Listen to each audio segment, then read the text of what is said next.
So, every few weeks, Critical Role Discourse pops up a lot on Twitter. At least once a month, people bring up the Matt Mercer effect in the D&D and TTRPG hashtags, and I just did a whole video about that. You can watch that for my thoughts. But there's a new conspiracy theory that I have started seeing pop up a lot online. The idea that Critical Role is scripted. No, these people don't genuinely believe that every cast member gets a script, that they're reading their lines for every episode. That is not the argument. And in fact, the first version I saw, I think I kind of agreed with, because it said that Matt writes out all of his dialogue scenes and his monologues that he can read to the party. And I said, yeah, that's sometimes true. Not all of the time. I think maybe less than they think, but maybe more often than I think. That is something that he does. Not every week, but somewhat often. But then I realized as I read more about the people professing this and what they're claiming was that is not what they were talking about. More and more, I see people putting forward the idea that every episode is working off of detailed outlines, their words, with story beats that they are all trying to work toward to have the most entertaining show possible. Not just communicating individually to Matt of what they might think the story is going to do or what they might want for their character further down the line, which, by the way, would be something totally normal for D&D players and something that we should be doing with our dungeon masters. That's relevant. The DM should know where you want your character to go and what you think of the story as it's going on. But that's not what these people are saying. What they're saying is that literally all of the players are working off of a plot synopsis, and that for every episode there is a new synopsis that they are trying to work together to make happen. Now, this is a theory that I suspect is put forward by people who do not watch Critical Role, which again is fine. You do not have to watch Critical Role. It is not required viewing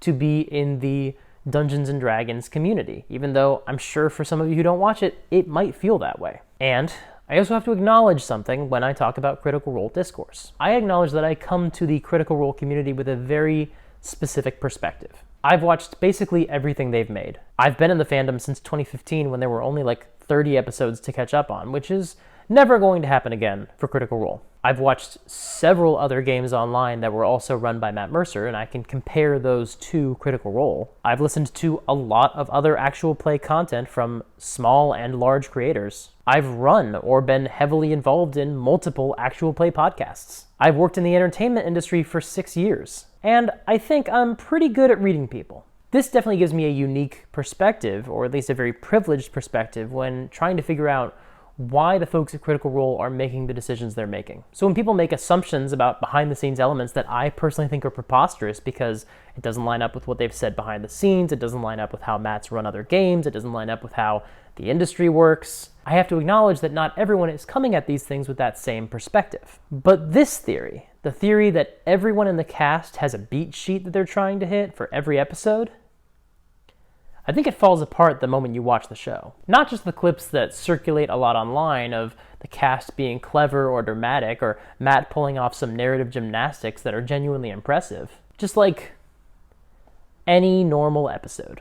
First of all, this theory completely misunderstands Critical Role. The theory hinges upon the idea that they're trying to put forward the best show possible and not running real D&D. And the problem with Critical Role is actually the reverse. They are so much more interested in their game being pure to the way they want to run it, but they don't think enough about the show as a show. They prioritize the game over the show a lot, and this is a larger discussion for another day, and I will talk about this another time. But as someone who watches a lot of actual play, Critical Role actually rates pretty low as far as translating their game really effectively to the format, at least when compared to other actual play shows. They constantly go hours longer than their time slot, and that matters a lot when you are paying your crew, and when you start playing at like 7 o'clock at night and going more than 4 hours means you're probably not going to leave until like midnight or later. That's not a decision that you make lightly, and it's certainly not the decision you make if you have beats that you're trying to hit. As just one example,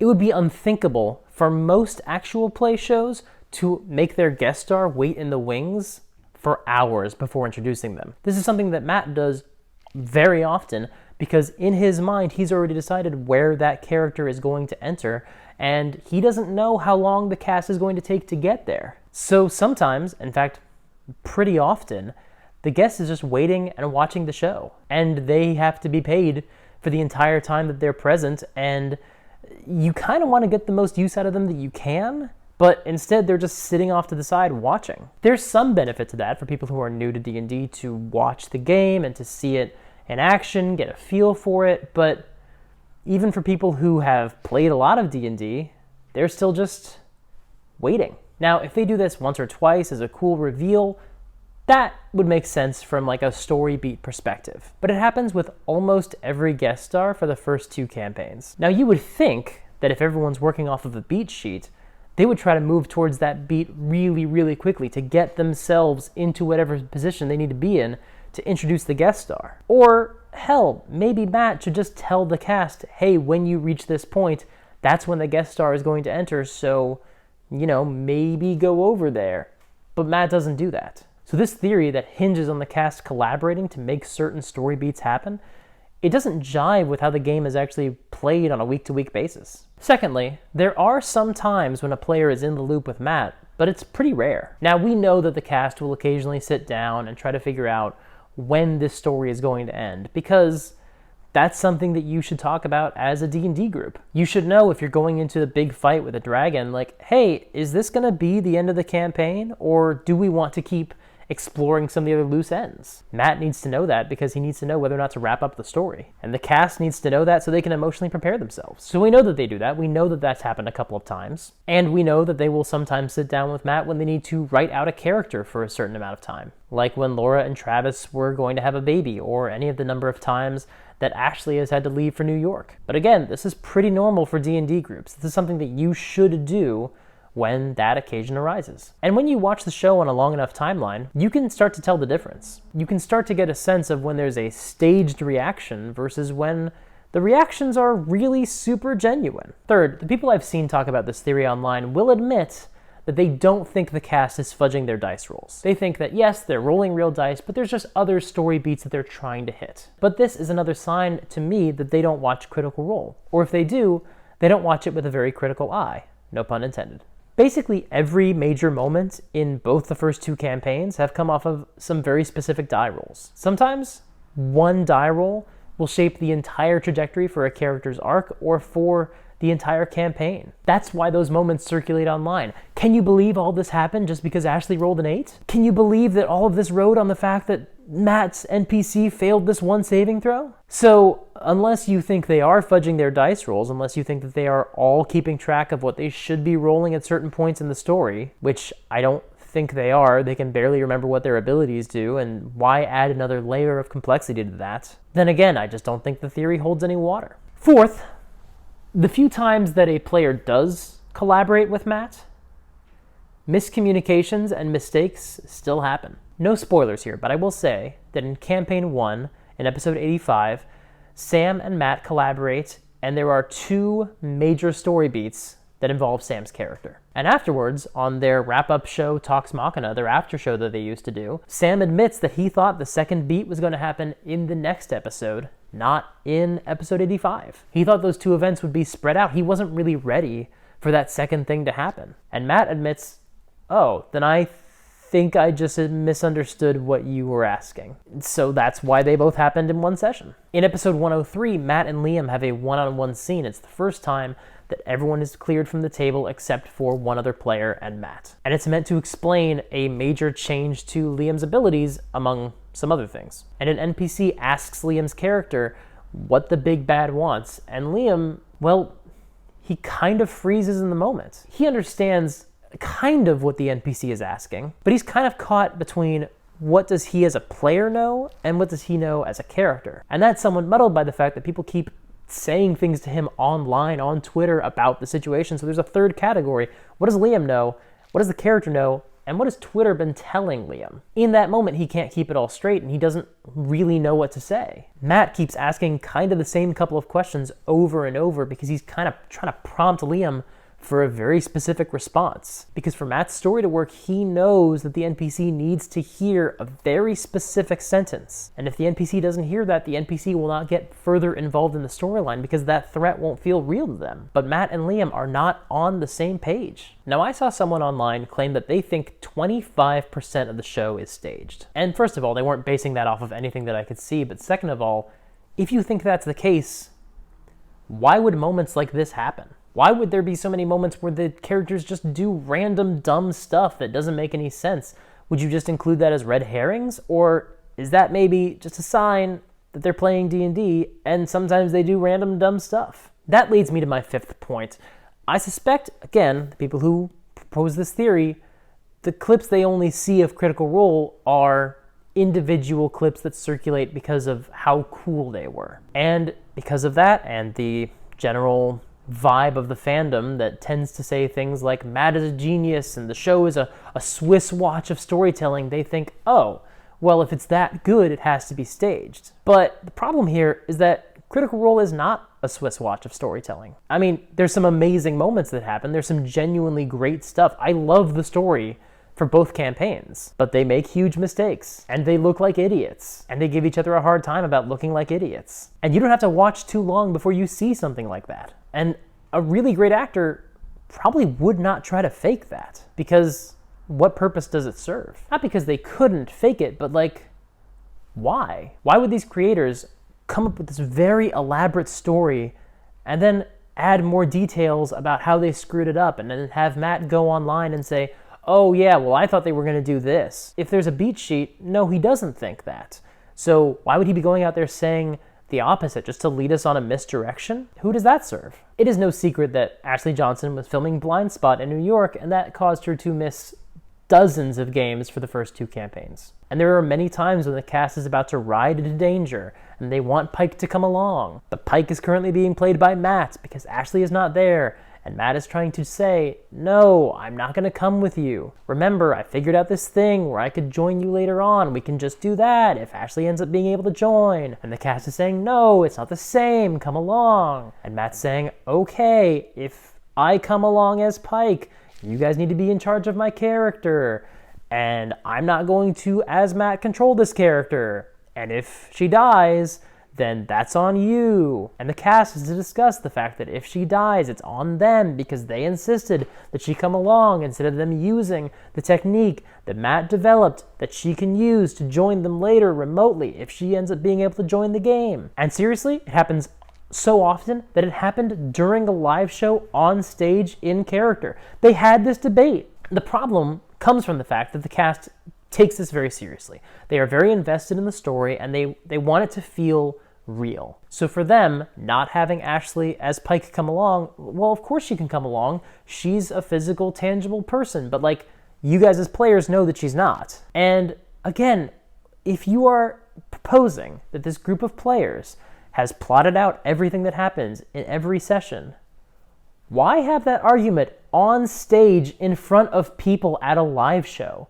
Why leave that in? This is like episode 103. Like, you'd think they'd have their system going by then. I will argue that I think the story for Campaign 1 is stronger than 2, and so if you're going to make an argument that Campaign 1 is as good as it is because it's scripted, I'm going to say, I don't think so. Do you believe this group plans their stories out together? Do you believe this group has beats that they are trying to hit? Not only is there no evidence proposed by the people who are claiming this theory, but the evidence that I see pretty well flies in the face of it. This theory does not explain Critical Role's success, and it does not explain the storytelling decisions that are made, and so I don't think it holds up. But I didn't just want to make a video saying this theory is wrong and here's why, although I will admit I just did a fair bit of that, but I can do that on Twitter, and I have been doing that on Twitter. But in order to understand any conspiracy theory, especially if you are trying to debunk it, you have to understand where the theory is coming from. Conspiracy theories of any kind, and this is one of those, try to make sense out of things that don't seem to make sense. While this theory is certainly not as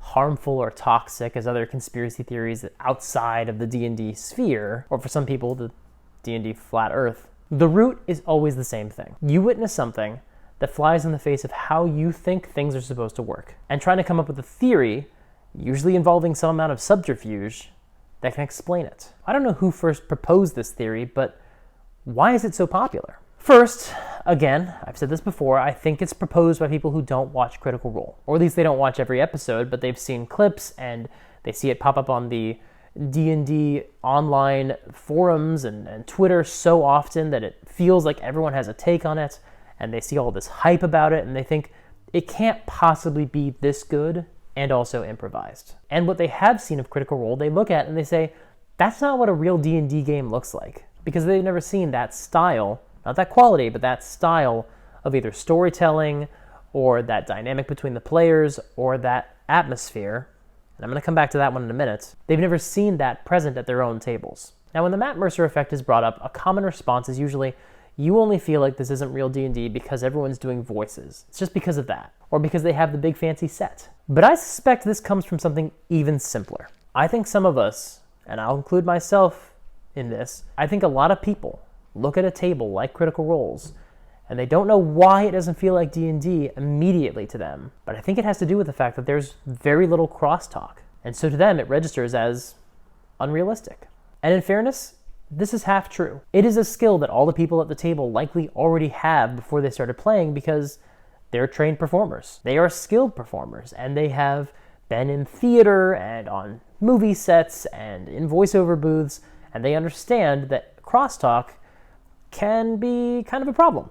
Not saying they never do it, because they totally do, and actually there's kind of a lot in Campaign 3, probably just because of who's sitting next to who, but there's a lot less than there is at most D&D tables. But this is also a skill that anyone can learn. If you run a virtual D&D game, which I think a lot of us have over the past couple of years, you might understand this. Your players can learn to not talk over each other. They can learn to give each other the spotlight and let scenes play out without intervening. It's hard, and it does not happen overnight, but it's very doable. You don't have to be a trained actor or be paid to appear on the biggest streaming D&D show ever to employ this skill in your own home game. And honestly, once you and your players stop talking over each other, that's when a lot of the really special stuff can start to happen. The cast of Critical Role did not always care about the lore of Matt's world, because it didn't always matter to the game. The cast didn't always hang on every word of his narration, because active listening is a skill that has to be developed. And we can actually see some of them developing this skill over the course of the first 2 campaigns. But as the cast started to realize that there were some problems that were only going to be solved by understanding Matt's world and his lore, and by listening to the things that Matt says, they learned to listen. And once you have a party that doesn't talk over each other, I think you have a party that starts to think the story is actually important. Yes, there are brilliant, dramatic moments that happen at the table. There are scenes that have made me cry watching both campaigns. But these great clips happen not because there's some beat sheet sitting on their table just next to their character sheets and their iPads, or because there's something scrolling by on the teleprompters in front of the cameras, but the players are just really good at listening to each other. Not always. Crosstalk still happens, misunderstandings still happen, but these players have been conditioned by playing with Matt for years, weekly, to understand that what he says is important. Also, there is a bit of a Heisenberg uncertainty principle happening. They may go online and see people commenting on the game and make certain connections. Sometimes a fan puts out a theory before the players realize it, and it can actually change the game. Episode 102 of the second campaign has a pretty big reveal, and Sam figured it out 15 minutes before it happened because he was looking at the chat. Some fans had figured it out, and so he saw it and realized, oh, I think this is this. And that has a lot more to do with the format of D&D as an audience member versus as a player. We have a very different relationship with it, including with the lore. But I don't think they started caring about the lore because the fans cared about it. I think they started caring about it because there were certain problems that could only be solved by caring about it. So they had to start listening to a lot of Matt's exposition. And even when they don't happen to see a fan theory and bring it to the game with them, they still take a lot of notes. And they love Matt's NPCs, and when you bring those two things together, that's a perfect combination to start remembering stuff. Also, these people respect each other enough not to talk over each other. Yes, because it's a show, and yes, because it's their jobs, but also they understand that if they give someone else a chance to do their scene, even if they're sitting there annoyed, waiting their turn, they realize that they will be respected the same way when it's their turn to do the same. And because everyone is listening to every scene, they remember things, and the scenes matter, and they all start getting invested. I've had a lot of tables where I'd have one-on-one scenes with people, and other people just wandered away from the table and got snacks, and I didn't love that.